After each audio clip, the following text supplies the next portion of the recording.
माताजी करू सुरू? येस, केलं प्लीज. ओम अज्ञानतिमिरन्धस्य ज्ञानाञ्जनशलाकया चक्षुरुन्मिलितं येन तस्मै श्रीगुरुवे नमः। श्रीचैतन्यमनोभीष्टं स्थापितं येन भूतले स्वयं रूप कदा मह्यं ददाति स्वपदान्तिकं। वन्देऽहं श्रीगुरु श्रीयुतापदकमलं श्रीगुरून् वैष्णवांश्च श्रीरूपं साग्रजातां सहगणा ललिता श्रीविशाखान्वितांश्च हे कृष्ण करुणा सिन्धु दीनबन्धु जगत्पते गोपेश गोपिका कान्त राधाकान्त नमोस्तुते।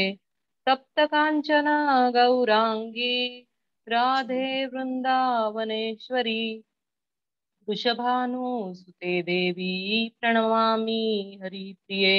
वाञ्छाकल्पतरुभ्यश्च कृपा सिन्धुभ्यैव च पतितानां पावनेभ्यो वैष्णवेभ्यो नमो नमः। हरे कृष्णा कृष्णा कृष्णा हरे हरे, हरे राम राम राम हरे हरे। भगवद्गीता गीता सारांश मालिकेमध्ये आपणा सर्वांचं हार्दिक स्वागत। मागच्या वेळी आपण अध्याय 4 पाहिला होता। डॉक्टर दीपाली शिंदे यांनी त्याचे सुंदर विवेचन केले होते। आज आपण पाहणार आहोत अध्याय क्रमांक 5 कृष्ण भावना भक्ती कर्म। तर अध्याय 4 मध्ये आपण काय पाहिलं ते पाहूयात। तर चौथ्या अध्यायामध्ये भगवंतांनी सांगितले दिव्य ज्ञान, कारण अर्जुन दिव्य ज्ञान जाणण्यास उत्सुक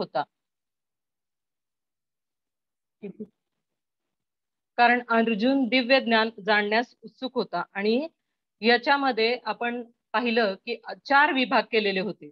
पहिला विभाग म्हणजे दिव्य ज्ञान 4.1 ते 4.10 म्हणजे श्लोक क्रमांक 1 ते 10 मध्ये आपण दिव्य ज्ञान पाहिलं। तर या दिव्य ज्ञानामध्ये आपण पाहिलं की दिव्य ज्ञान घेण्यास पात्र कोण आहे। तर दिव्य ज्ञान घेण्यास पात्र असणारा व्यक्ती जिज्ञासू असला पाहिजे, ज्ञानी असला पाहिजे, मित्र असला पाहिजे आणि भक्त असला पाहिजे, आज्ञाकारी असला पाहिजे। हे गुण पाहिलं। तर हे दिव्य ज्ञान कसं असलं पाहिजे, तर गुरु शिष्य परंपरेतून आलेलं हे ज्ञान असलं पाहिजे। तिसरी गोष्ट म्हणजे आपण पाहिली की हे ज्ञान काय आहे, तर हे ज्ञान म्हणजे भगवंत अवतार केव्हा घेतात, भगवंत अवतार का घेतात आणि ज्ञान प्राप्तीचे फळ काय आहे। तर याच्यामध्ये आपण दिव्य ज्ञानाची माहिती घेतली या 3 गोष्टीवर आधारित। नंतर श्लोक क्रमांक 11 ते 15 मध्ये श्रीकृष्ण आपला भ्रम नष्ट करतात, गैरसमज दूर करतात। कोणते 2 गैरसमज, तर जातीवाद आणि पूजा कोणाचीही करा मुक्ती हेच फळ आहे। असं नाही की कुणाचीही पूजा केली तर मुक्तीसाठी कुणाची पण पूजा केली तर चालते, असं नाही। हे 2 गैरसमज भगवंत इथे दूर करतात। 16 ते 24 श्लोकांमध्ये भगवंत कर्मफळाचा अंत कसा करावा हे पाहतात। आपण अनेकानेक कर्म करत असतो आणि त्या प्रत्येक कर्माच्या आपल्याला प्रतिक्रिया येत असतात। मग या कर्माच्या प्रतिक्रियाचा अंत कसा करावा याच्यामध्ये 3 प्रकारची कर्म सांगितली। एक म्हणजे कर्म म्हणजे शास्त्रानुसार केलेलं कर्म, दुसरं म्हणजे विकर्म, दुसरे म्हणजे विकर्म शास्त्राविरुद्ध केलेलं कर्म, आणि तिसरं म्हणजे अकर्म म्हणजे भक्ती विषयक कर्म। म्हणजे भक्ती विषयक कर्म म्हणजे श्रीकृष्णांच्या नावाचा जप असेल, त्याच्यामध्ये प्रसाद सेवन असेल, त्याच्यामध्ये भगवंतांच्या भक्ताचा संग असेल, शास्त्र अध्ययन असेल, या गोष्टी विकर्म अकर्मामध्ये येतात आणि हे सर्व भक्तिमय कार्य आहेत। हे कर्म केल्याने आपल्याला कोणतीही प्रतिक्रिया लाभत नाही। आणि शेवटचा त्याचा विभाग होता ते म्हणजे यज्ञादी यज्ञ। 25 ते 42 श्लोकांमध्ये हे सांगितलं आहे। पहिल्यांदा त्यांनी सांगितलं की यज्ञ करण्यासाठी एका गुरुची आवश्यकता आहे। मग गुरुची योग्यता काय आहे, गुरु कोण आहे, तर जे आत्मसाक्षात्कारामध्ये प्रगत आहेत, ज्यांना आत्मसाक्षात्काराचं ज्ञान आहे त्यांना गुरु म्हणायचं। मग आध्यात्मिक जीवनात आपल्याला पुढे जाण्यासाठी आपल्याला क्षमताच नको तर त्याच्याबरोबर चरित्र पण चांगलं हवं. तर क्षमता आणि चरित्र याचं योग्य समायोजन असायला हवं, मगच आपण आध्यात्मिक जीवनात पुढे जाऊ शकतो. मग सांगितलं की सर्वोत्तम यज्ञ कोणता आहे, तर महामंत्राचा जप, शास्त्र अध्ययन आणि इंद्रिय संयम या 3 गोष्टी म्हणजे सर्वोत्तम यज्ञ आहेत. महामंत्राचा जप, शास्त्र अध्ययन आणि इंद्रिय संयम. तर आज आपण अध्याय क्रमांक 5 कर्मयोग पाहणार आहोत. अध्याय 5 ची समीक्षा.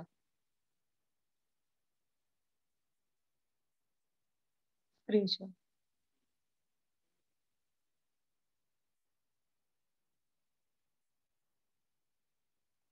अध्याय 5 मध्ये 5 विभाग आहेत. तर त्याचे 5 विभाग आहेत. 5.1 मध्ये कमळाचे पान, 5.13 ते 5.16 तीन करता, 5.17 ते 26 समान दृष्टी, 5.27-28 अष्टांग योगाचा परिचय आणि 5.29 शांती सूत्र. 5 तर आपण कमळाचे पान 5.11 याच्यामध्ये भगवंतांनी कमळाच्या पानाप्रमाणे आपण आपले जीवन कसे, कमळाचे पान ज्याप्रमाणे कमळाचे पान जसे चिखल आणि पाण्यात राहते तरी पण त्यांचा प्रभाव त्याच्यावर होत नाही, ते शुद्धच राहते. तर त्या कमळाच्या पानाच्या प्रमाणे आपण आपलं जीवन कसं कंठित करू शकतो हे इथं सांगितलेलं आहे. दुसरं म्हणजे 3 कर्ता. आपल्या प्रत्येकाच्या जीवनात 3 कर्ता आहेत आणि ते आपलं आपण जेव्हा जीवनात कार्य करतो तेव्हा हे 3 कर्ता कर्त्यांमुळं आपल्या जीवनात येते समान दृष्टी. जेव्हा आपल्याला या 3 कर्त्याचे ज्ञान होईल तेव्हा आपली दृष्टी समान होईल. प्रत्येक जीवाकडे जेव्हा आपण पाहू तेव्हा आपण समान दृष्टीने पाहू. मग ती कोणती समान दृष्टी आहे ते आपण पाहणार आहोत श्लोक क्रमांक 17 ते 26 मध्ये. श्लोक क्रमांक पुढे 27 आणि 28 या 2 श्लोकांमध्ये आपल्याला अष्टांग योगाचा परिचय करून देण्यात आला आहे. कारण श्लोक अध्याय क्रमांक 6 मध्ये अष्टांग योगाचं विस्तारपूर्वक विवेचन केलेलं आहे. त्यामुळे या ठिकाणी 2 श्लोकामध्ये अष्टांग योगाचा परिचय करून देण्यात आहे. त्यानंतर 5वा सेक्शन आहे शांती सूत्र. याच्यामध्ये भगवंत स्वतः आपल्याला शांती सूत्र देतात, ज्यामुळे आपल्या जीवनात परमशांती सुख आपण प्राप्त करू शकतो. आणि हे अध्यायाचा शेवटचा श्लोक आहे. आता आपण कमळाचे पान याच्याविषयी पाहूयात. त्याच्यामध्ये श्लोक क्रमांक अध्याय क्रमांक 5 श्लोक क्रमांक 10 आपण पाहणार आहोत.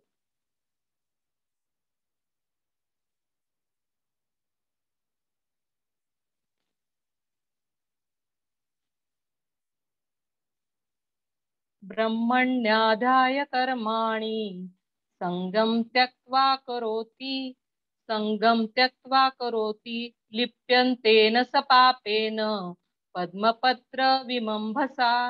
जो व्यक्ती कर्मफल भगवंतांना समर्पित करून आसक्ती न ठेवता आपले कर्म करतो तो कमलपत्र ज्याप्रमाणे पाण्याने स्पर्शले जात नाही त्याप्रमाणे पापकर्माने प्रभावित होत नाही.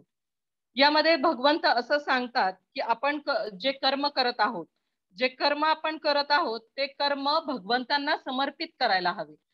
ते कर्म समर्पित करताना आपली त्या फळाप्रती, त्या कर्माच्या फळाप्रती आपली आसक्ती राहिली नाही पाहिजे. म्हणजे आसक्ती रहित होऊन जर आपण ते कर्म भगवंतांना समर्पित केले तर आपण पापकर्मामुळे प्रभावित होणार नाही. तर या कमळाचे पान याचे 3 विभाग केलेले आहेत. ते म्हणजे कर्तव्य पालन करा, फळाची इच्छा करू नका आणि इंद्रियावर संयम ठेवा. या 3 गोष्टी आहेत. आपण एक एक करून या गोष्टी पाहूयात आणि समजून घेऊयात. अध्याय क्रमांक 2 मध्ये आपण पाहिलं होतं की 2 प्रकारचे धर्म आहेत, स्वधर्म आणि सनातन धर्म. म्हणजे स्वरूप धर्म आपण त्यांना म्हणू. स्वधर्म म्हणजे शरीराप्रतीचा धर्म आणि सनातन स्वरूप धर्म म्हणजे आत्म्याप्रतीचा धर्म. तर आपण आत्म्याप्रती, शरीराप्रती कर्तव्य करणं महत्वाचं आहे, पण त्याचबरोबर आपण आत्म्याप्रती पण कसं कर्तव्याचं पालन करायचं हे पण महत्वाचं आहे. तर ह्या आत्म्याप्रतीचं कर्तव्याचं पालन आपण कसं करायचं, तर आपण जे शरीरात घालू तेच बाहेर येणार, आपण जे ग्रहण करू तेच बाहेर येणार. याच्या ठिकाणी आपण एक उदाहरण बघूया की एक स्पंज आहे. स्पंजाचा आपण वेगवेगळ्या ठिकाणी उपयोग करतो. त्याचा उपयोग होतो भांडी घासण्यासाठी उपयोग होतो, किंवा बाकीचे काही कार्य करण्यासाठी, लादी पुसण्यासाठी, अशा वेगवेगळ्या कामासाठी त्या स्पंजचा आपण उपयोग करतो. तर एक स्पंज आहे, दोन स्पंज आपण घेतले, एक स्पंज घाणेरड्या गटारीतल्या पाण्यात टाकला आणि दुसरा स्पंज आपण गुलाबजलामध्ये टाकला. तर जो स्पंज गटारीतल्या पाण्यात टाकलाय तो बाहेर काढल्यावर त्याच्यामधून दुर्गंध येईल, घाण वास येईल. परंतु तो जर सुगंधी गुलाबजलामधून काढला तर त्याच्यामधून अतिशय चांगला सुवास येईल. म्हणजे आपण ज्या प्रकारचं त्याला संग देऊ त्या प्रकारचं त्याचं रूपांतर झालं. मग आपला पण कॉन्शियसनेस, आपली पण भावना, जे आपलं आत जाईल तेच आपल्या बाहेर येतं. मग हा आपला कॉन्शियसनेस कसा चांगला करता येईल, तर त्याच्यावर कोणकोणत्या गोष्टींचा परिणाम होईल, तर 4 गोष्टींचा आपल्या कॉन्शियसनेसवर परिणाम होतो. ते म्हणजे संग, दुसरं म्हणजे शास्त्राध्ययन, तिसरं भगवान श्रीकृष्णांच्या नामाचा जप, आणि चौथं म्हणजे प्रसाद सेवन. लहानपणी आपल्या आई वडील आपल्याला नेहमी सांगायचे की शाळेत गेल्यावर चांगल्या मुलांचा संग कर, किंवा बाहेर पण वागताना, म्हणजे जी मुलं हुशार आहेत, चांगली वागतात, वरिष्ठांना सन्मान देतात, अशा चांगल्या मुलांचा आपण संग कर तर तू चांगला होशील. बदमाश मुलांचा, इतरांना मारणाऱ्या, त्रास देणाऱ्या मुलांचा संग केला तर तू पण तसाच होशील. म्हणजे जसा आपण संग करू तसाच, असं म्हणतात ना, जसा संग तसा रंग. Man is known by the company he keeps. ज्या मित्र परिवारात मनुष्य राहतो त्यावरून तो ओळखला जातो. मग आपण जसे संघात राहू तसं आपलं वर्तन होईल.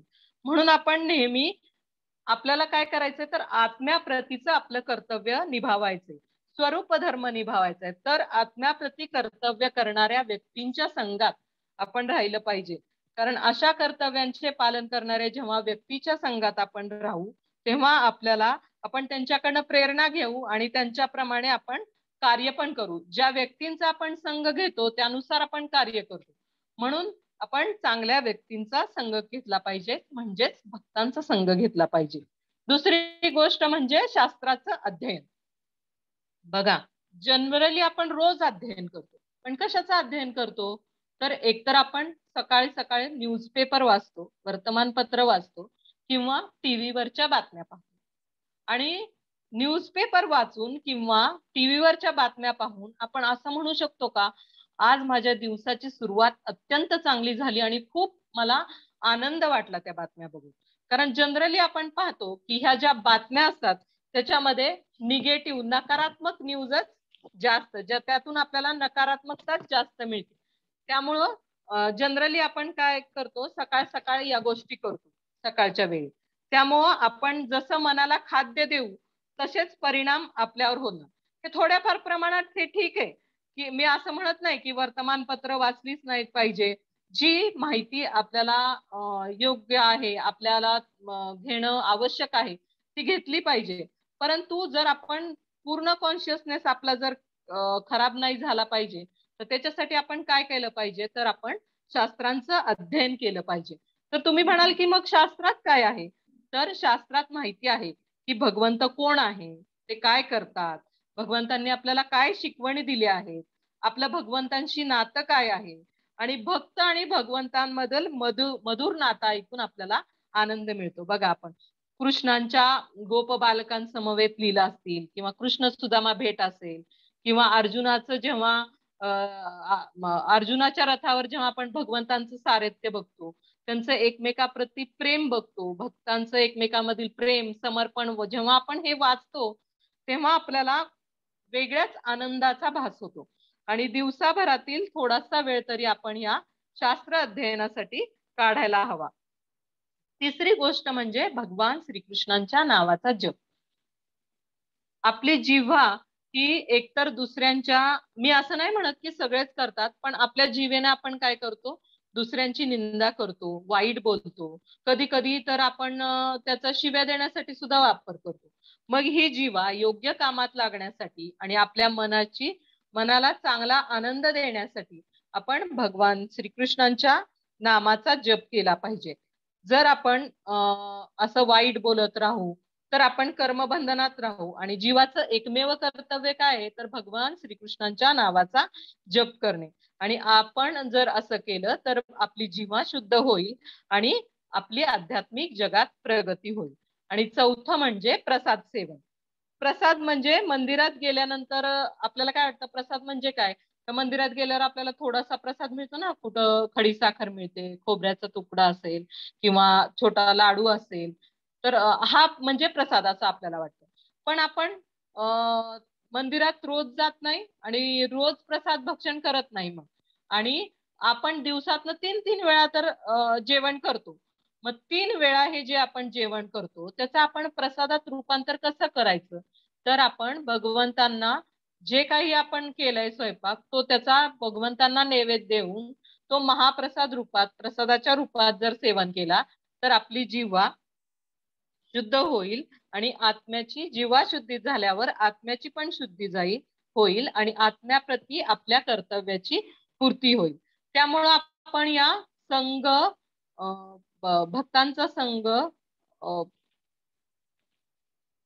भक्तांचा संघ नंतर शास्त्र अध्ययन, भगवान श्रीकृष्णांच्या नावाचा जप आणि प्रसाद सेवन या चारही गोष्टी आपण सतत मनन आणि चिंतन करायला हवं आणि त्या आपण आपल्या जीवनात कसे उतरवू हे पाहायला हवं.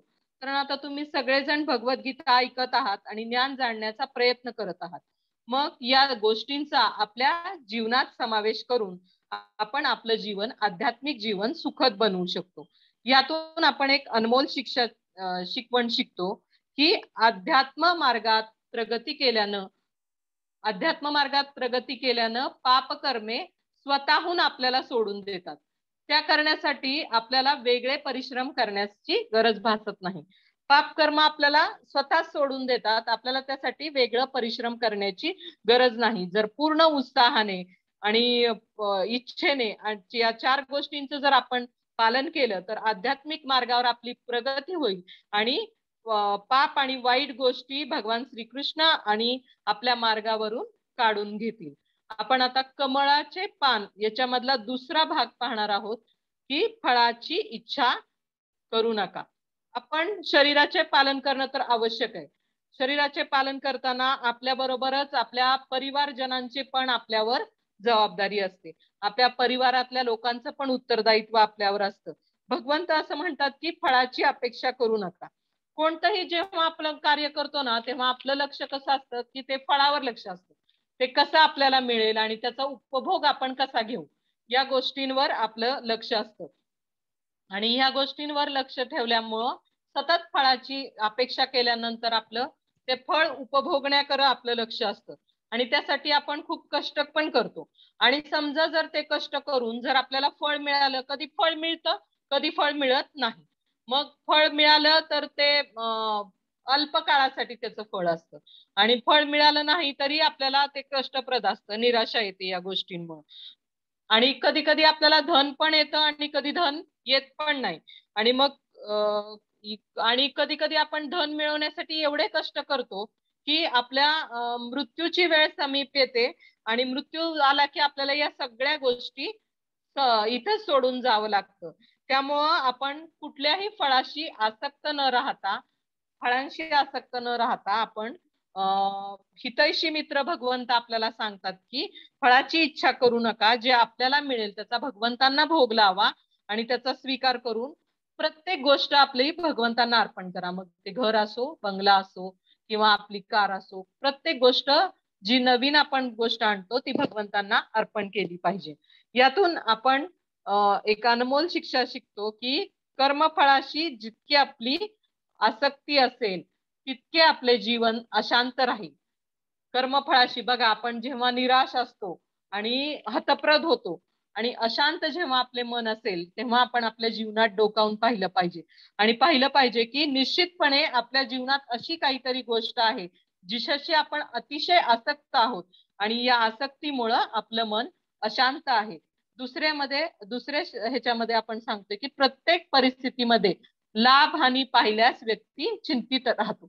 आपल्याला सवय असते बघा प्रत्येक गोष्टीत, यात माझा फायदा आहे, यात माझा तोटा आहे, यात माझा फायदा आहे, यात माझा तोटा आहे. हे जर आपण पाहत राहिलो ना तर आपण सदैव चिंतित असतो. कारण प्रत्येक गोष्टीत आपल्याला लाभ पाहिजे असतो. सगळ्या गोष्टीमध्ये हानी तर कुणालाच नको असते. त्यामुळे प्रत्येक परिस्थितीत जर आपण लाभ हानी कॅल्क्युलेट करत राहिलो तर ते करायची आपल्याला गरज नाहीये.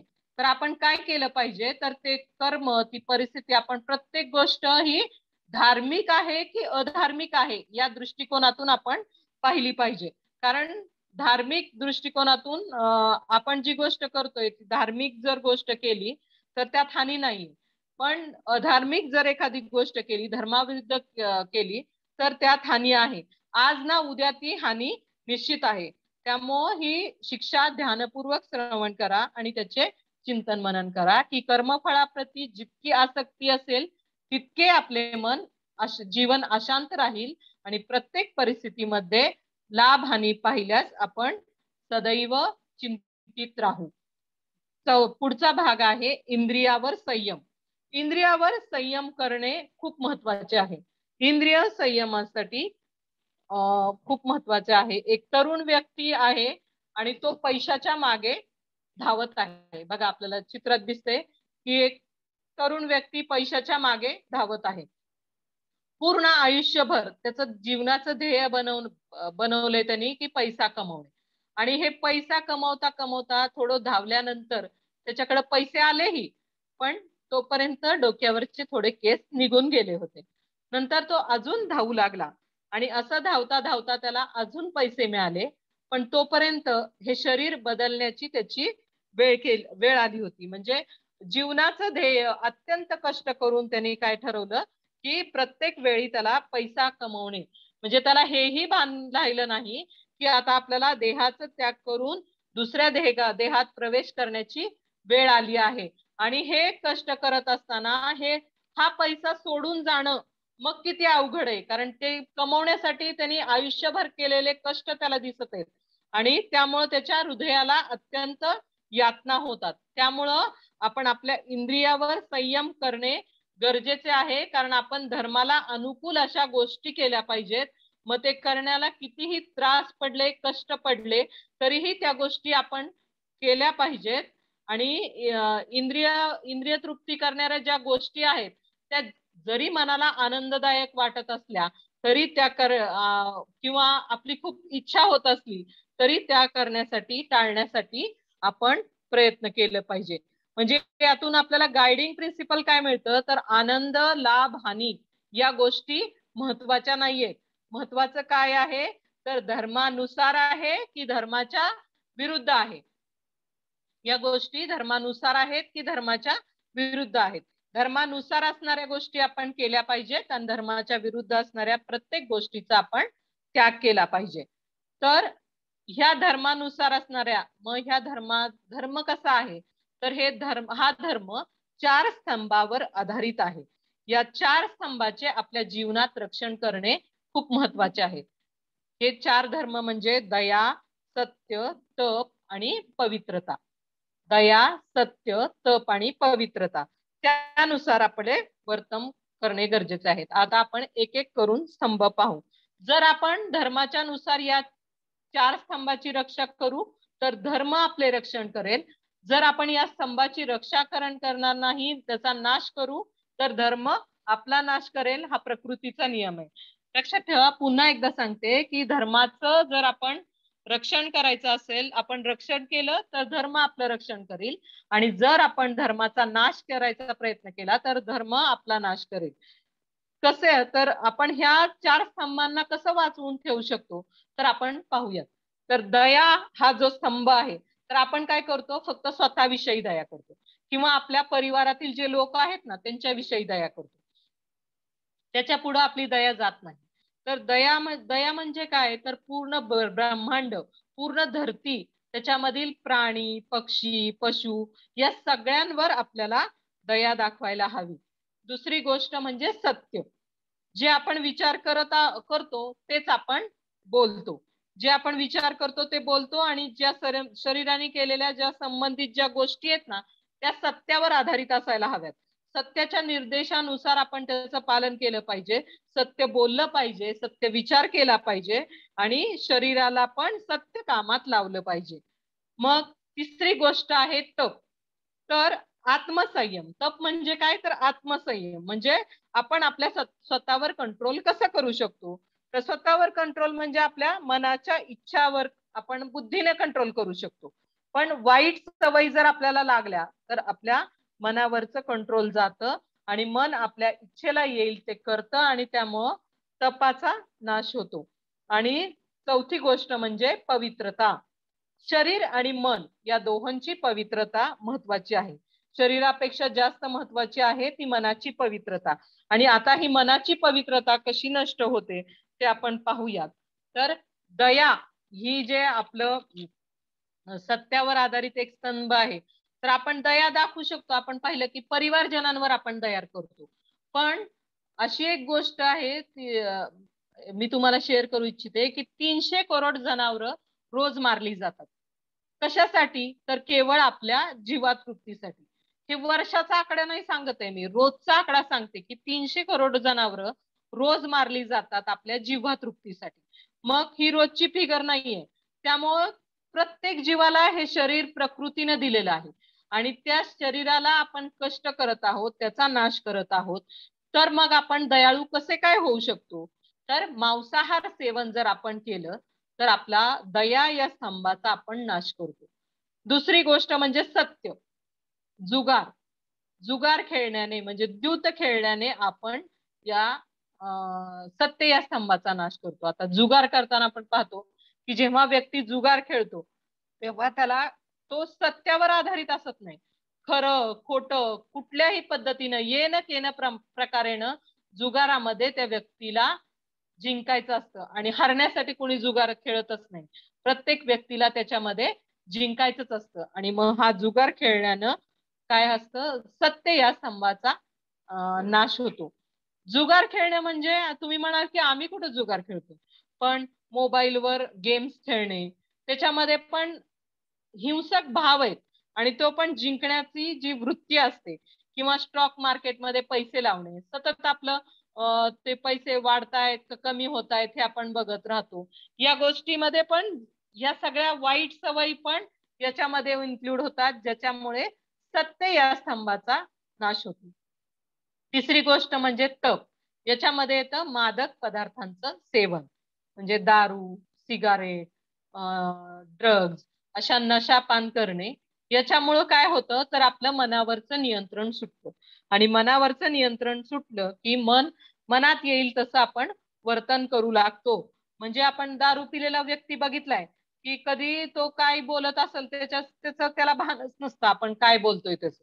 त्यामुळं आपण त्याच्या मनावरचं नियंत्रण सुटतो आणि मग आध्यात्मिक जीवनापासून तो दूर जातो. चौथी गोष्ट म्हणजे पवित्रता. परस्त्री पुरुष संबंध या गोष्टी म्हणजे अनैतिक संबंध याच्यामध्ये शरीराची आणि मनाची दोन्हीची पवित्रता महत्वाची आहे आणि हे परस्त्री परपुरुष संबंध या गोष्टी पवित्रता नष्ट करतात. बघा जेव्हा एखादी व्यक्ती परस्त्रीशी किंवा परपुरुषाशी संबंध असेल तेव्हा ती व्यक्ती सतत त्या व्यक्तीचं चिंतन करत असते. मग त्याच्या दृष्टीनं आपले परिवारजन आध्यात्मिक गोष्टी तर सोडाच म्हणजे भक्ती भगवंत हे लांबच राहिले पण तो त्याच्या परिवारजनांचा पण विचार करत नाही. तो सतत त्या व्यक्तीचा विचार करत राहतो. मग आपण पाहतो की पेपरमध्ये बातम्या ऐकतो किंवा वाचतो किंवा टीव्हीवरच्या बातम्या पाहतो की पतीने प्रेयसीसाठी पत्नीची हत्या केली किंवा पत्नीने आपल्या प्रियकरासाठी पतीची हत्या केली. अशा वेगवेगळ्या विचित्र बातम्या आपण ऐकत राहतो. त्यामुळं जर या चारही नियमांचे पालन केले पाहिजे. जर आपण या चार नियमांचे पालन चार जे नियम दिलेले आहेत त्याचे पालन केलं पाहिजे. म्हणजेच ते चार नियम कोणते आहेत तर मांसाहार सेवन करू नये, जुगार खेळू नये, मादक पदार्थांचे सेवन करू नये आणि परस्त्री आणि परपुरुष संबंध ठेवू नये.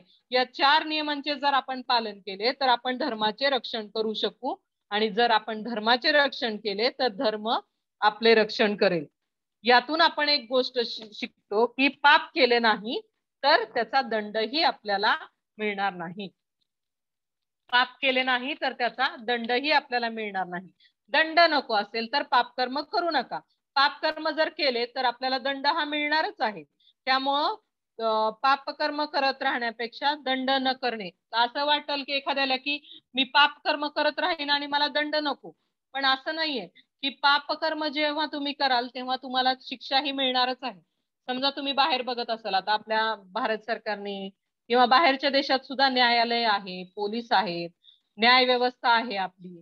कधी कधी एखाद्या व्यक्तीला चुकीचं वागतोय पण त्याला शिक्षा होत नाही असं आपण पाहतो, किंवा पैसे देऊन कोणी सुटून निघतं. पण प्रकृतीचे नियम आहेत ना ते अतिशय कठोर आहेत आणि ते भगवंतांनी बनवलेले आहेत. जर आपण पाप कर्म करतोय ना तर आपल्याला ही शिक्षा, ही पापाचे कर्म आपल्याला भोगावेच लागणार आहेत. त्यामुळं आपण नेहमी आता शिकलो की पाप करूच नका, म्हणजे पापाची शिक्षा होणार नाही. त्यासाठी आपण सावध राहिलं पाहिजे. आता आपण पाहणार आहोत श्लोक क्रमांक 5.13. याच्यामध्ये भगवंतांनी आपल्या एक शरीराला एका नगराची उपमा दिलेली आहे. सर्व कर्म आणि मनसा संन्यस्यास्ते सुखम वशी नवद्वारे पुरे देही नैव कुर्वन्न कारयन. जेव्हा देहधारी जीव आपली प्रकृती संयमित करतो आणि मनाद्वारे सर्व कर्मांचा त्याग करतो तेव्हा तो कर्म न करता तसेच कर्म न करविता 9 द्वारे असलेल्या या नगरात भौतिक शरीरात सुखाने राहतो.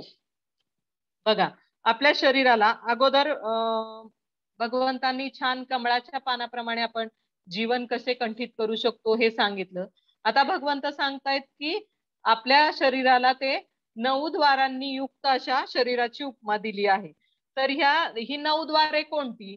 तर 9 द्वारे म्हणजे 2 कान, 2 नाकपुड्या, 2 नेत्र आणि 1 मुख. हे 7 आपल्या डोक्याच्या वरती आहेत. आणि दुसरं म्हणजे एक खालच्या बाजूला एक जननेंद्रिय आणि एक गुदद्वार, असे आपले 9 द्वारे आहेत शरीराची. तर 2 कानांनी आपण ऐकतो, 2 नाकपुड्यांनी आपण सुवास घेतो, श्वास घेतो, 2 डोळ्यांनी आपण पाहतो आणि एका तोंडाने आपण खातो किंवा बोलतो आणि गुदद्वारेद्वारे मलमूत्र विसर्जन करतो आणि उपस्थाद्वारे आपण जीवनाची उत्पत्ती करतो. आपल्या सर्वांजवळ हे नगर आहे. तर आपल्या नगराचा हा उद्देश काय आहे? तर ही नगर आपल्याला कशासाठी दिलं आहे? तर ही नगर म्हणजे भोग करण्याची सुविधा आपल्याला उपलब्ध करून दिली आहे. या नगरात राहून आपण भोग करू शकतो. हे नगर आहे, आज आहे, पण उद्या आपल्याला दुसरं शरीर मिळू शकतं. असेच आपण अनादी काळापासून वेगवेगळी शरीरे धारण करत आहोत. जशी आपल्याला भोग करण्याची इच्छा होती त्या इच्छापूर्तीसाठी आपण कार्य करीत राहतो आणि इच्छा कधीच कमी होत नाही. सतत आपण इच्छा करत राहतो आणि इच्छापूर्तीसाठी हे कार्य थांबत नाही. जरी या शरीराचा अंत जरी आला तरी आपण इच्छा करत राहतो आणि त्या शरीराचा अंत झाल्यानंतर ती इच्छा पूर्ण करण्यासाठी मग आपल्याला दुसरे शरीर मिळते. त्यामुळं सुखाच्या या निरंतर चाललेल्या शोधामुळं आपण आपले शरीर बदलत राहतो आणि भौतिक सुखासाठी आपण हे शरीर बदलत राहतो. आणि अस्थायी नगरी आहे आपलं हे शरीर. म्हणजे तात्पुरतं आहे. आताच आपण पाहिलं की एक शरीरानंतर आपण दुसरं शरीर बदलतो, कारण आपल्या इच्छा ह्या निरंतर वाढणाऱ्या असतात आणि त्या इच्छामुळे आपल्याला दुसरं शरीर मिळतं. मग ह्या शरीरामध्ये शरीर कसं आहे? तर या शरीराच्या बदलाच्या प्रक्रियेचे म्हणजे जेव्हा आपण एका शरीरातून दुसऱ्या शरीरात प्रवेश करतो तेव्हा पण आपल्याला दुसऱ्या शरीरात ह्या शरीर बदलांचे परिणाम काय आहेत? तर आपल्याला कष्ट सोसावे लागतात. जन्म, मृत्यू, जरा, व्याधी. जन्म आणि मृत्यू या दोन्ही गोष्टी कष्टप्रद आहेत. बघा, जन्माला जरी यायचं म्हटलं तरी 9 महिने आईच्या गर्भात राहायचं आहे. तिथं किडे वगैरे त्रास देत आहेत आणि नंतर त्या अंधाऱ्या कोठडीप्रमाणे राहणाऱ्या ठिकाणी राहून, मृत्यूला सुद्धा लाखो विंचू चावल्याच्या वेदना आहेत, म्हातारपण आहेत, वेगवेगळी आजारपण आहेत, यामधून आपल्याला कष्ट येतात. त्याशिवाय आपण पाहिलं की आपल्याला आधी दैविक क्लेश आहेत, आधी भौतिक क्लेश आहेत, आध्यात्मिक क्लेश आहेत. म्हणजे आपल्या शरीराद्वारे मनाद्वारे होणारे क्लेश आहेत, आपल्या परिवारजनांकडून होणारे, इतरांकडून होणारे क्लेश आहेत, देवी देवतांकडून होणारे आणि प्रकृतीकडून होणारे पण क्लेश, असे 3 प्रकारचे क्लेशही आपणाला भोगावे लागतात. पण आपण सुख भोगण्यासाठी इथं आलो आहोत, पण आपल्याला कष्ट भोगावे लागतात. पण हे सुख सुद्धा अल्पकालिक आहे. सुख आपल्याला मिळतं, पण ते अल्प काळासाठी आहे, थोड्या काळासाठी आहे. बघा, आपण काही काळासाठी आपल्या आई वडिलांच्या आश्रयाखाली असतो.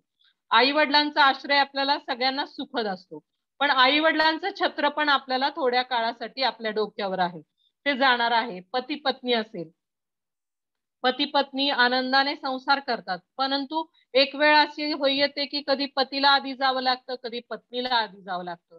आपल्याला मुलांच्या विरहासाठी विरह सुद्धा सहन करावा लागतो. मग हे सुख जे आहे ते अल्प काळासाठी आहे, म्हणजे काही काळासाठी आपण ते उपभोगतो, काही महिन्यांसाठी, काही काळासाठी, काही वर्षांसाठी.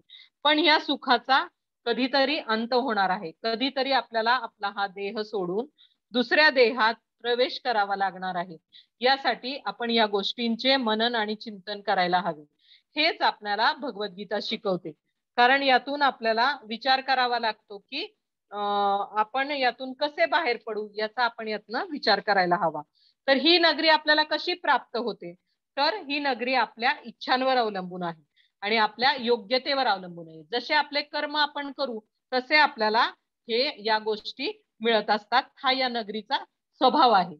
हा या नगरीचा अजून एक स्वभाव आहे, तो म्हणजे बिना नियंत्रणाचे चालणे. शरीरावर तर माझं नियंत्रण आहे, पण आपल्याला असं वाटतं की आपल्या शरीरावर माझं नियंत्रण आहे. कारण हा बघा, मी समजा हात वर केला तर हात वर जातो, हात खाली केला तर हात खाली जातो.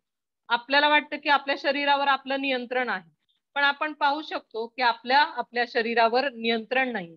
तर कसं, तर पिता मातेच्या गर्भात गर्भ स्थापित करतो, पण गर्भ स्थापित केल्यानंतर पिता आणि माता काय करू शकतात? तर त्या बाळासाठी योग्य प्रकारचा आहार घेऊ शकतात, किंवा त्याच्यासाठी चांगल्या पुस्तकांचं वाचन करून त्याला पिता ऐकू शकतो. बाह्य गोष्टी ते त्या करू शकतात, पण 21व्या दिवशी बाळाचं हृदय तयार होतो आणि हृदयाची धडधड चालू होते.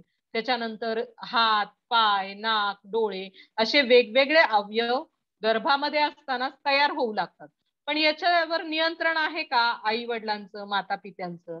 नाही. या गोष्टी बिना नियंत्रणाच्या चालतात. त्यानंतर पूर्ण वाढ झाल्यानंतर बाळाचा जन्म होतो. बाळाचा जन्म झाल्यानंतर सुद्धा आईला दूध येते. आई बाळासाठी दूध देते. ते पण प्रकृतीच्या नियमाने नॅचरली येते. त्यानंतर बाळाला दुधाचे दात येतात, ते पडतात. त्याच्यानंतर कायम दात येतात. मग तारुण बालावस्था आहे, तारुण्यावस्था आहे, वृद्धावस्थेतून शरीर जातं, म्हणजे तो मनुष्य म्हातारा होतो. चेहऱ्यावर सुरकुत्या पडतात, दात पडतात, असे वेगवेगळ्या शरीराची स्थित्यंतर होऊ शकतात.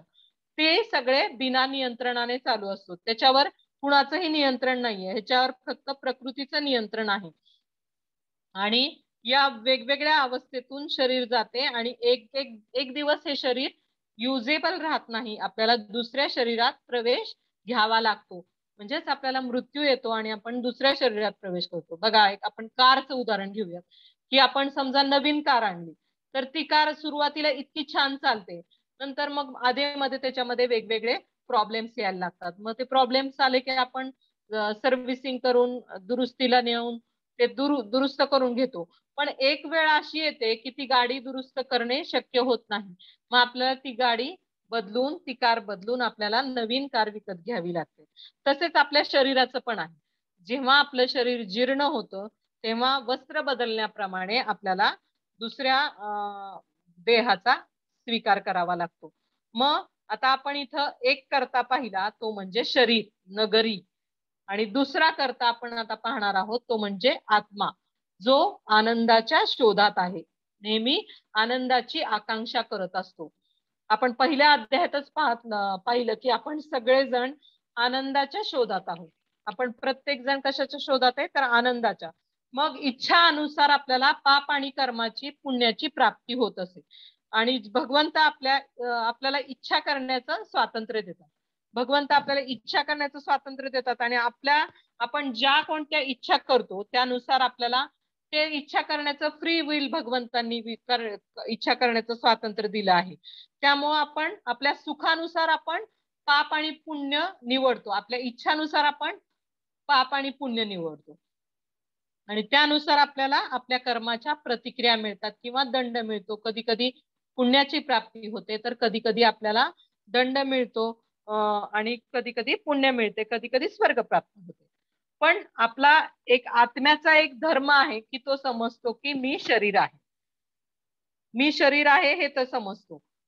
पण आत्मा समजतो की मी हे नगर आहे. समजा मी बारामतीत राहते आणि जर मी म्हंटल की मी बारामती आहे तर तुम्ही काय म्हणाल, वेडी आहे, कसं म्हणू शकते की मी बारामती आहे.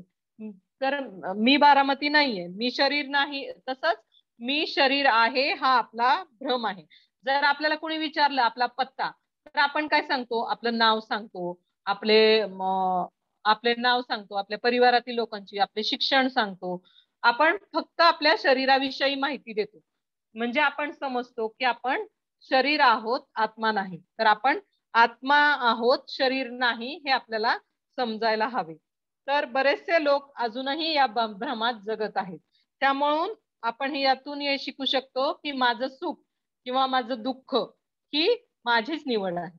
माझं सुख किंवा दुःख ही माझी निवड आहे. कारण भगवंतांनी आपल्याला स्वातंत्र्यता दिली आहे, त्याच्यामध्ये स्वतंत्रता. त्यामुळं इच्छा करण्याची ती स्वतंत्रता भगवंतांनी आपल्याला दिली आहे. पाप किंवा पुण्य याची निवड आपण स्वतः करतो. बघा आता तुमच्यासाठी ही सुवर्ण संधी आहे की 24 तासात नाही म्हणत मी, की आठवड्यात तुम्हाला 1 तास काढायचा आहे आपल्या स्वतःसाठी.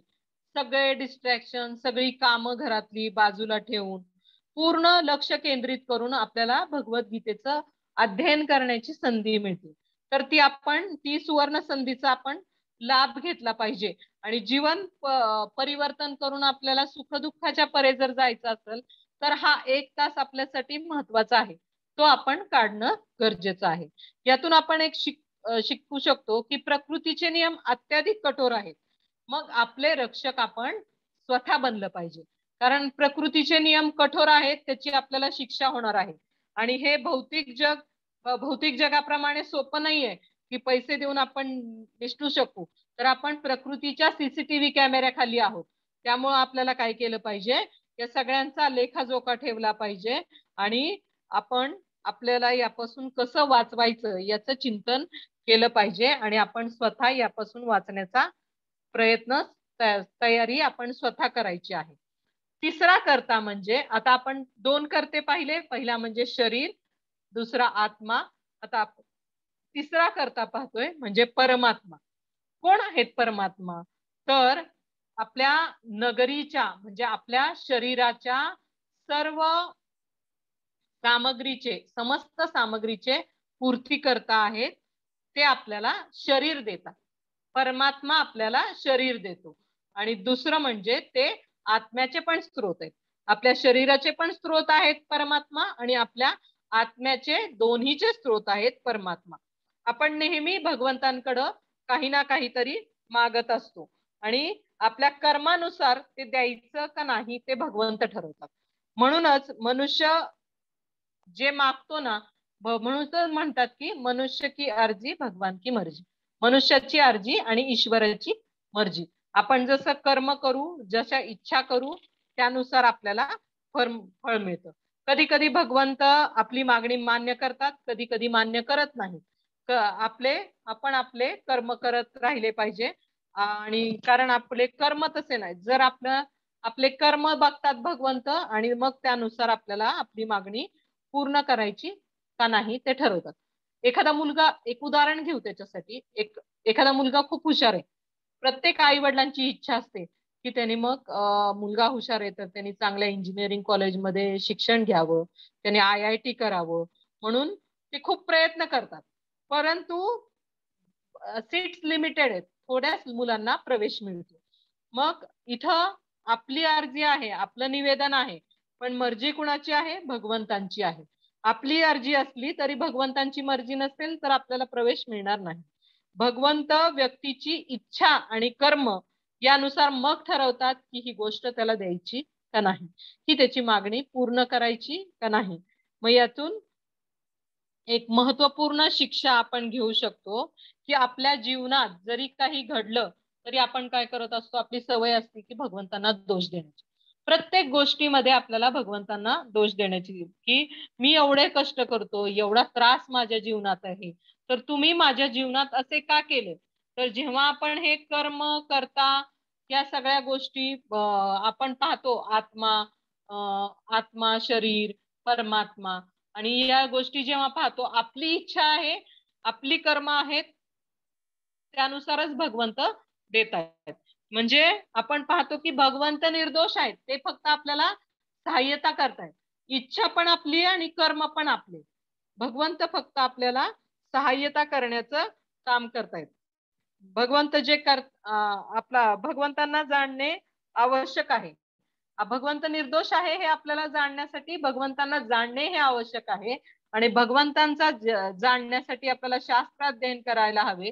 त्यानुसार आपल्याला भगवंतांविषयी प्रेम निर्माण होईल.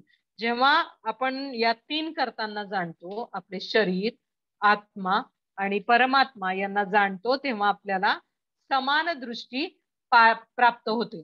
आपण श्लोक क्रमांक अध्याय 5वा श्लोक क्रमांक 18 याच्यामध्ये पाहणार आहोत. 5.18 श्लोक. विद्या विनय संपन्ने ब्राह्मणे गविहस्तिनी शुनिचैव स्वपाके च पंडितः समदर्शिना. विनम्र साधू व्यक्ती यथार्थ ज्ञानाच्या आधारे विद्या विनय संपन्न ब्राह्मण, गाय, हत्ती, कुत्रा आणि चांडाळ या सर्वांनाच समदृष्टीनं पाहतो.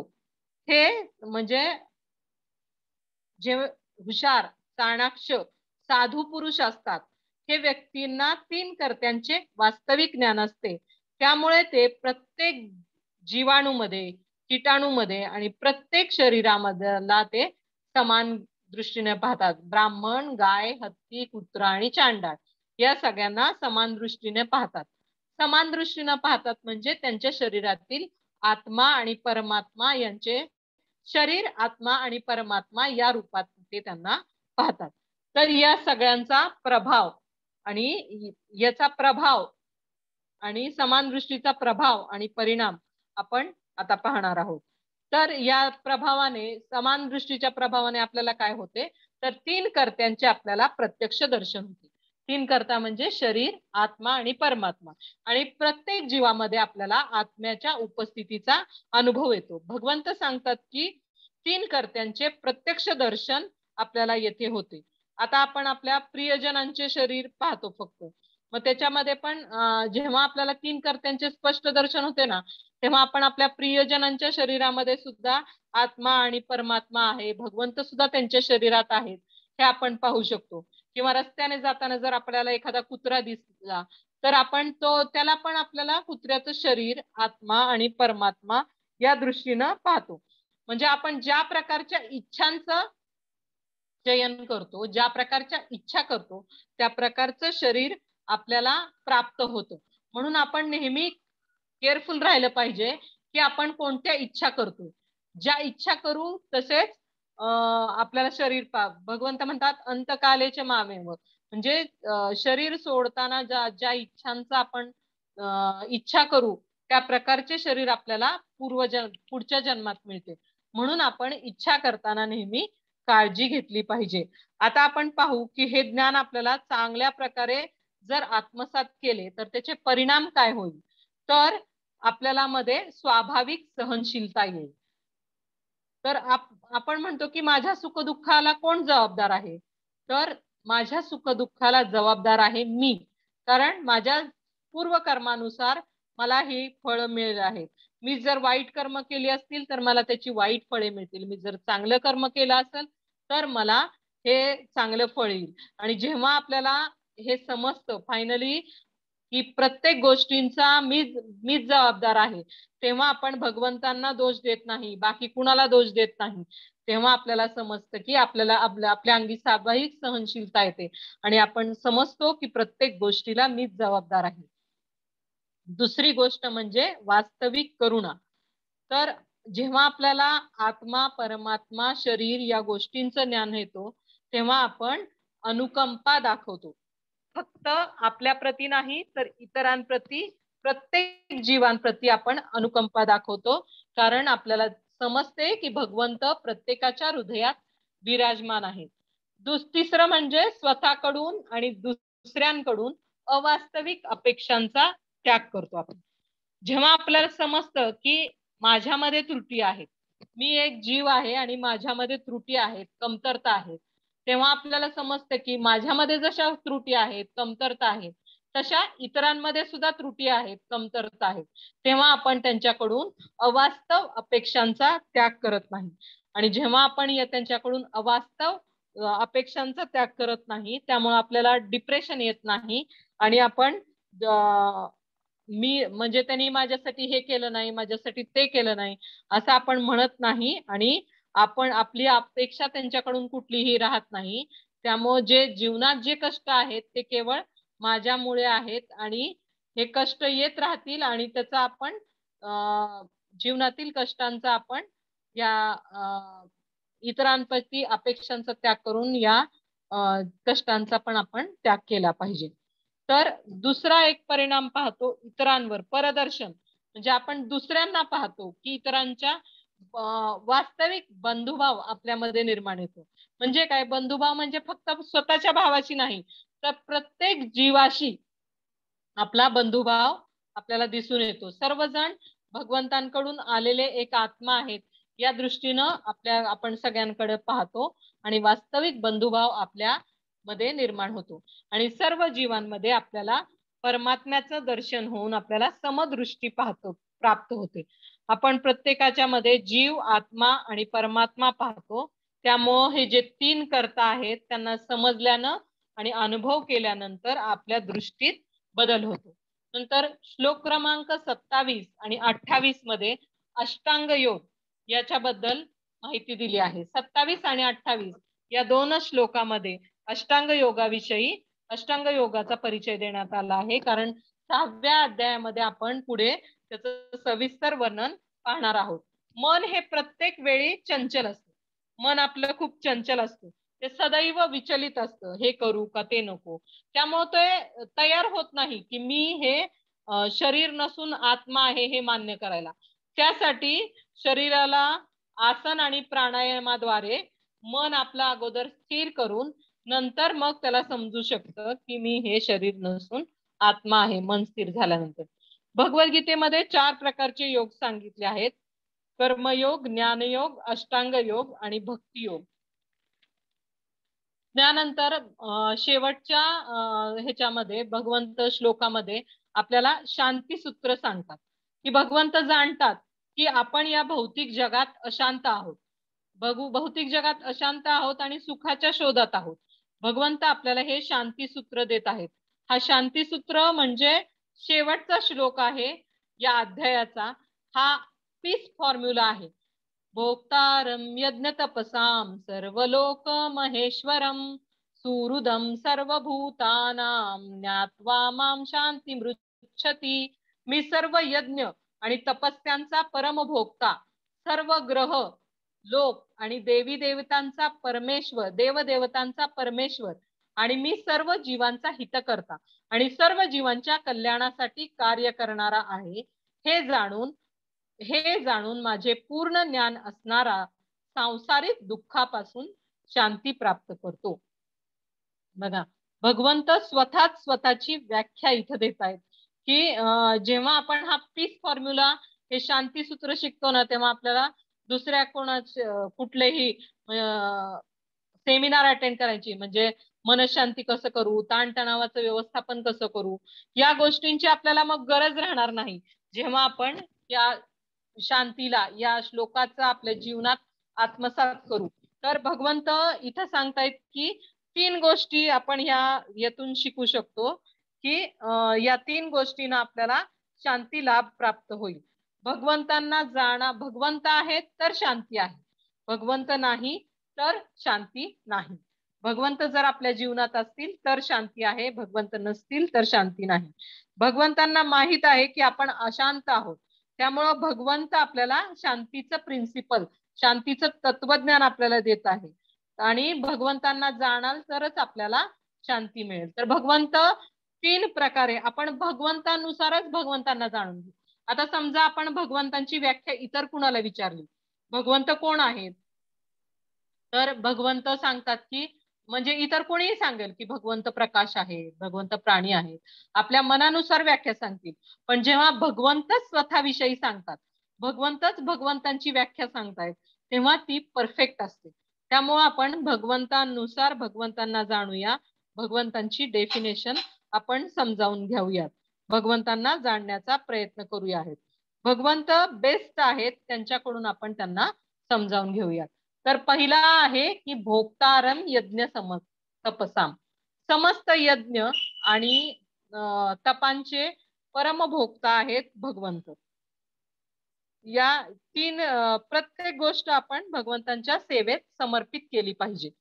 तर आपण समजा एखादी कार आणली, तर कार घेतल्यानंतर आपण काय करतो, तर ती मंदिरात नेतो, त्याची चावी भगवंतांजवळ देतो आणि भगवंत या गाडीचे मालक आहेत या दृष्टीनं आपण ती त्यांना प्रत्येक गोष्ट भगवंतांना समर्पित करतो आणि भगवंतांचा प्रसाद म्हणून मग आपण त्या गोष्टीचा वापर करतो. बघा, काही काही घरांमध्ये सवय असते, कोणतीही नवीन गोष्ट आणली ना ती भगवंतांना अर्पित करायची आणि ती ठेवून, म्हणजे जरी आपण थोडेसे कपडे आणले, एखादी वस्तू आणली, तरी ती भगवंतांसमोर ठेवून आपण तिला प्रसाद म्हणून त्या गोष्टीचा पण स्वीकार करतो. अजूनही अशी परंपरा आहे की जेव्हा लग्न ठरतं तेव्हा लग्नपत्रिका पहिल्यांदा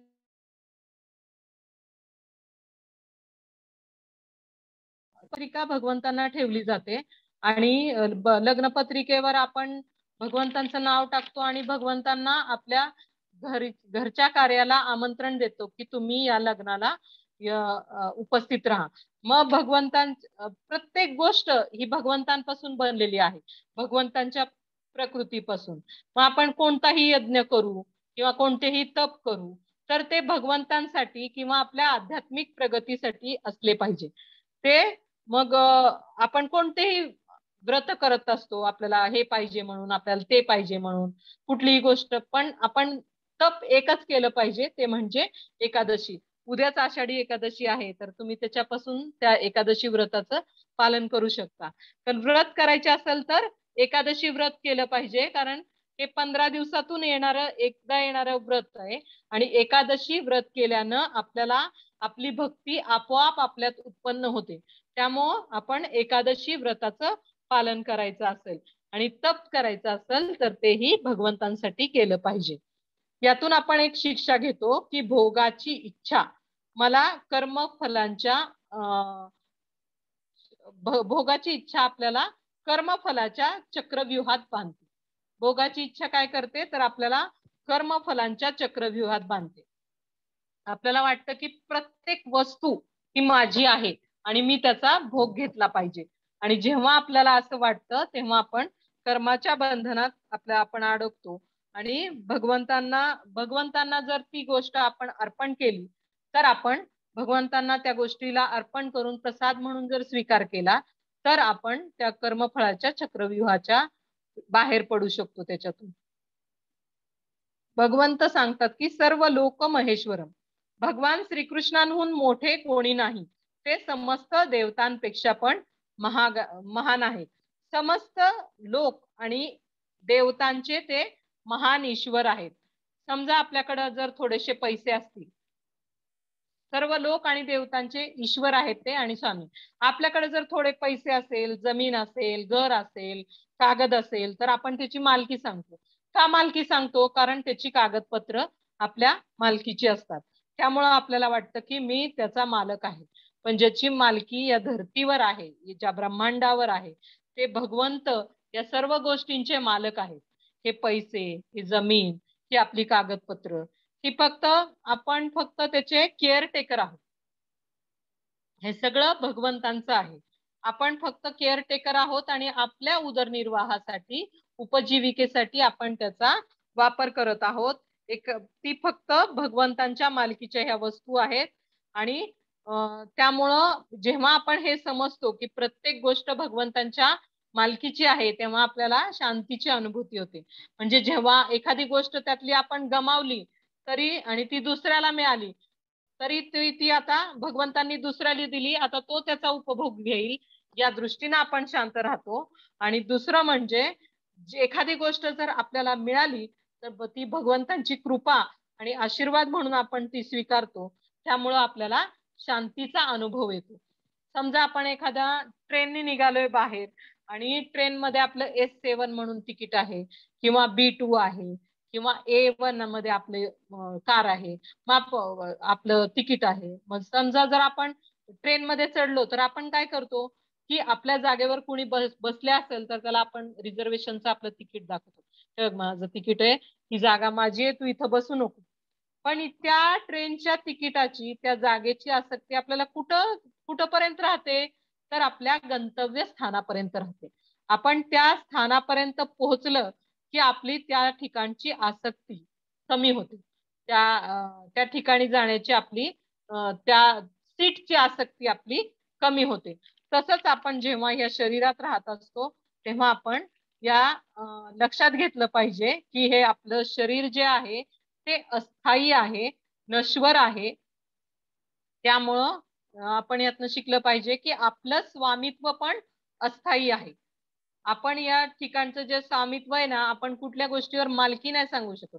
प्रत्येक गोष्ट ही भगवंतांच्या मालकीची आहे. प्रत्येक गोष्टीचे स्वामी भगवंत आहेत. म्हणून ती फक्त आपल्यासाठी थोड्या वेळासाठी आहे. त्यामुळे त्याच्यासाठी आपण आसक्ती नाही ठेवली पाहिजे. आपण जेवढी आसक्ती करू तेवढंच आपल्याला त्या आसक्तीमुळे म्हणून आपण आणि जेव्हा आपण ही आसक्ती कमी करू, आसक्ती विरहित राहू, तेव्हा आपले जीवन शांतीपूर्वक आणि सुखाने जगू शकतो. दुसरी गोष्ट म्हणजे सुहृदम, या श्लोकामध्ये भगवंत सांगतात की सुहृदम सर्व भूताना, सर्व जीवांचे परम हितचिंतक आणि उपकारी हे भगवंत आहेत. भगवंत हे सर्व जीवांचे, प्रत्येक जीवांचे हितचिंतक आहेत, प्रत्येक जीवांचे उपकारी आहेत. जेव्हा आपल्याला ही गोष्ट समजते तेव्हा आपल्याला चिंता करण्याची गरज नाही. जेव्हा भगवंत आपले हितचिंतक आहेत तेव्हा आपल्याला चिंता करायची गरज काय आहे. पण जेव्हा आपण लक्षात ठेवतो या गोष्टी, तेव्हा आपण आपल्या जीवनात आपले शत्रू पण असतात, पण आपण हे पण लक्षात घेतलं पाहिजे की आपल्या शत्रूंचे पण हितकर्ता आणि उपकारकर्ता हे भगवंत आहेत. म्हणजे हे पण लक्षात केलं पाहिजे. आणि जेव्हा आपण हा विचार करतो की आपण म्हणजे जे हितैषी आहेत, उपकार करता आहेत, ते सुद्धा भगवंत आहेत. म्हणजे माझे जसे उपकार करता आहेत तसे इतरांचे पण उपकार करता पण भगवंत आहेत. म्हणजे सर्वजण भगवंतांचे पुत्र आहेत. हा महत्वपूर्ण विचार आपण इथे शिकू शकतो. आणि हे गोष्टी शिकल्यानंतर आपल्याला सुख आणि शांतीची प्राप्ती मिळेल. आपण हे लक्षात घेऊ शकतो यावरून, जरी आपले कोणी शत्रू असले, जरी आपलं कोणाशी पटत नसलं, तरी पण आपण परिस्थिती बदलवू शकत नाही. परिस्थिती बदलणं आपल्या हातात नाही. आपल्याला आपल्या ज्ञानचक्षुंनी ही परिस्थिती समजली पाहिजे आणि कितीही प्रतिकूल परिस्थिती असली तरीही आपण शांतीपूर्वक राहू शकतो, जेव्हा आपण समजतो की भगवंत हे परम चिंतक आहेत. यातून आपण शिकू शकतो की भगवंत जर सगळ्यांचे मित्र असतील तर माझा कोण शत्रू कसा असू शकतो. तर आता आज आपण पाहिलं की 5व्या अध्यायामध्ये की 5 विभागामध्ये पहिल्या 12 श्लोकामध्ये आपण पाहिलं की कमळाच्या पानाप्रमाणे आपण आपलं जीवन कसं कंठित करू शकतो, कसं आपण कर्तव्य पालन केलं पाहिजे, फळाची इच्छा कशी नाही धरली पाहिजे, शरीराप्रती आपण असणाऱ्या आपल्या कर्तव्याचं पालन तर केलं पाहिजे, पण आत्माप्रती आपलं कर्तव्य पालन आपण केलं पाहिजे, इंद्रिय संयम करायला हवा. तसेच आपण पाहिलं की धर्माचे 4 स्तंभ पाहिले आणि ते तुटल्यास धर्माची हानी होऊ शकते. धर्माची जर आपण रक्षा केली तर धर्म आपली रक्षा करेल. 13 ते 16 श्लोकामध्ये आपण पाहिले की 3 कर्ता, शरीर, आत्मा आणि परमात्मा, या 3 कर्त्याविषयी आपण माहिती पाहिली. शरीर, नवीन शरीर कसे मिळतं, शरीराची प्रकृती काय आहे, आणि आत्मा आणि परमात्मा याच्याविषयीचं पण आपण ज्ञान घेतलं. तिसऱ्या विभागात आपण 3 कर्ता समजलो आणि त्या 3 कर्त्याचे ज्ञान समजल्याने आपली दृष्टी कशी होते, 17 ते 26 आपण श्लोकामध्ये पाहिलं की आपली दृष्टी समान होते. आणि 27 आणि 28 या श्लोकामध्ये आपण अष्टांग योगाचा परिचय पाहिला. त्याच्यामध्ये आपण आत्मसाक्षात्कारासाठी मन नियंत्रण करून मानसिक संयम ठेवून आपण म्हणजे शरीर नसून आत्मा आहोत हे कसे जाणू शकतो हे पाहिलं. त्याचं डिटेल वर्णन 6व्या अध्यायात होणारच आहे. फायनली आपण शांती सूत्र पाहिलं 29व्या श्लोकात की भगवंत नाही तर शांती नाही. भगवंतानुसार भगवंतांना जाणणे महत्वाचे आहे आणि जेव्हा आपल्या सर्व गोष्टी आपण भगवंतांच्या सेवेत लावू, प्रत्येक गोष्टी ही आपल्या भगवंतांच्या सेवेत लावू, तेव्हा आपण आनंदी आणि शांतमय राहू. आणि देवतांचे स्वामी भगवंत हे सर्व देवतांचे स्वामी आहेत, सर्व लोक महेश्वरम आहेत आणि सर्वांचे हितचिंतक आहेत, शुभचिंतक आहेत, हे आपण या अध्यायातून समजू. धन्यवाद. हरे कृष्ण.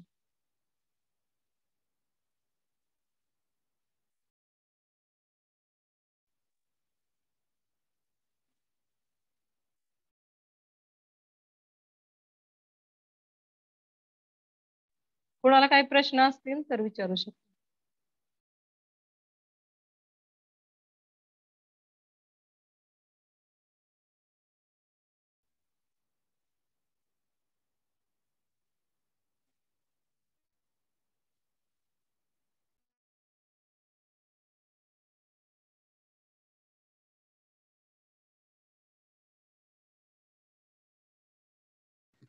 हरे कृष्णा. अतिशय प्रभावी आणि सुंदर वक्तव्य ऐकवलं माताजी तुम्ही.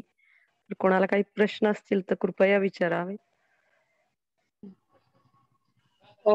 जस्ट अ सेकंड ना माताजी.